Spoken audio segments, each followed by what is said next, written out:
ఈరోజు భవిష్యత్ guarantee programme గాను ఈరోజు 6వ డివిజన్లో కొన్ని అపార్ట్మెంట్లు తిరగటం అయింది. ఎక్కడికి పోయినా ప్రజల యొక్క స్పందన అనూహ్యంగా ఉంది.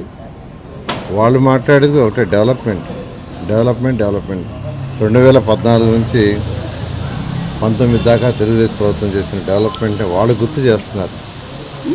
మేము చెప్పేదానికంటే వాళ్ళు, ఎందుకంటే ఎవరైనా ప్రజలు కోరుకునేది 2 రకాలండి. పేదలు నిరుపేదలు అయితే వాళ్ళకు కొంత సపోర్టు, టెక్నికల్ సపోర్టు, వాళ్ళ యొక్క డెవలప్మెంట్ కోరుకుంటారు. అదేవిధంగా మిగిలిన వాళ్ళందరూ ఆ యొక్క మున్సిపాలిటీ లేదా కార్పొరేషన్ మంచి రోడ్లు ఉండాలని, మంచి డ్రైనేజ్ సిస్టమ్ ఉండాలని, అదేవిధంగా మిగతా ఫెసిలిటీస్ అని ఉండాలని కోరుకుంటారు. వీటికి గాను 2014 నుంచి 19 దాకా 5,266 కోట్లతో ఎవరు చేయనంత డెవలప్మెంట్ మేము చేసాం. అది మేము చెప్పేదానికంటే ఈరోజు ప్రజలు చెప్తుంటేనే మాకెంతో ఆనందంగా ఉంది.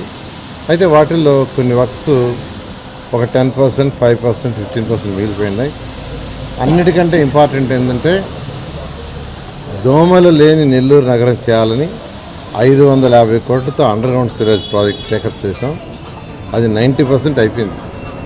జస్ట్ ఇళ్లలో నుంచి వాళ్ళ బాత్రూంలో నుంచి, వాళ్ళ కిచెన్లో నుంచి, వాళ్ళ టాయిలెట్స్ నుంచి వచ్చే వాటర్ దానికి కనెక్షన్ ఇవ్వటమే.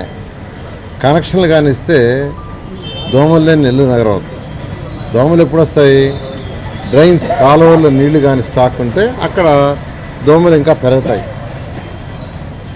అయితే అండర్గ్రౌండ్ సివరేజ్లో వాటర్ అంతా వెళ్ళిపోతూ ఉంటే ఇప్పుడు ఏదైతే డ్రైన్స్ ఉందో ఆ డ్రైన్స్లో ఇంకా నీళ్లు నిలవ ఉండదు, నీళ్లు ఉండవు, నీళ్లు ఫ్లో కూడా ఉండదు. కేవలం వర్షాకాలం వచ్చినప్పుడే ఆ డ్రైన్స్ ఉంటాయి. ఓపెన్ డ్రైన్స్ వర్షాకాలం వచ్చినప్పుడే ఆ పడ్డ నీళ్ళు బయటకు పోవడానికి మాత్రమే ఉపయోగపడతాయి. ఆ విధంగా డిజైన్ చేసాం. సో ఇళ్లలో నీళ్ళు ఇవన్నీ కనెక్షన్ ఇవ్వటం ఒక్కటే ఉంది. ప్రభుత్వం రాగానే ఇమీడియట్గా ఫస్ట్ చేయబోయేది ఏంటంటే ఈ పేదల నిరుపేదల కోసం ఏదైతే 43,000 కట్టామో వాటిని పూర్తిగా ఇవ్వటం. రెండో పని ఏంటంటే అండర్గ్రౌండ్ సివరేజ్ నెల్లూరు నగరంలో ఉన్న ప్రతి ఇంటి యొక్క కనెక్షన్ ఇచ్చి దోమలు లేని నగరం చేయటం. నేను అనేక దేశ విదేశాలు తిరిగానండి. అక్కడ ఇంత దోమలు ఉండవు. దానికి కారణం ఏంటంటే వాళ్ళది 100% అండర్గ్రౌండ్ సివరేజ్. నేను అష్కాబాద్ చూస్తే మరి వాళ్ళ టెక్నాలజీ మరి హై. అలాంటిది యాక్చువల్గా ఈరోజు తీసుకొచ్చాం. దాన్ని వదిలేశారు నాయకులు. ఎందుకు వదిలేశారో తెలియదు. 5 సంవత్సరాల టైం ఉంది. కరెక్ట్గా చేస్తే 3 నెలలు 6 నెలల టైం అది, కానీ వదిలేశారు. బహుశా అదంతా కంప్లీట్ చేస్తే మాకు మంచి పేరు వస్తుంది, వదిలేశారు. అదేవిధంగా డ్రింకింగ్ వాటర్ సంగం బ్యారేజ్ నుంచి 550 కోట్లతో డ్రింకింగ్ వాటర్ లైను, ప్లస్ ఇంకొక 110 కోట్లతో ప్రతి ఇంటికి కనెక్షన్.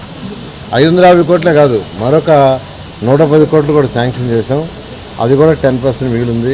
ఇవన్నీ కంప్లీట్ చేస్తూ వీటితోటే పార్కులు కానీ, ఏసీ బస్ షెల్టర్స్ కానీ, నెక్లెస్ రోడ్ కానీ, టెంపుల్స్ ఘాట్లు ఇవన్నీ కట్టించాం. ఇంకా చేయాల్సింది ఉంది అక్కడ. అవన్నీ కూడా పూర్తి చేయడం జరుగుతుంది. అందువల్ల అందరు ప్రజల్ని రిక్వెస్ట్ చేసేదంటే మీ అమూల్యమైన ఓటుని తెలుగుదేశం పార్టీ కేసు గెలిపించాల్సిందిగా రిక్వెస్ట్ చేస్తాను. Thank you.